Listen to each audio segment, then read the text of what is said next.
Zandry Kely.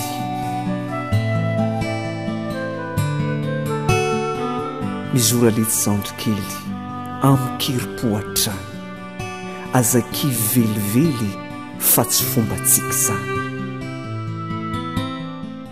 Ny lalantsika fiafiana fiaritany ihany koa nefa ny ela ny jaliana mbola hitondra vokatsoa.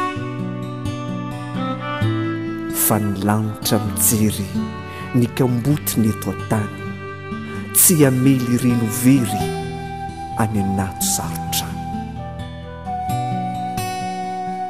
Mizora lety Zandry Kely ka zakivy namanahy mitsodrano ko mively mbola ndresy leseraha.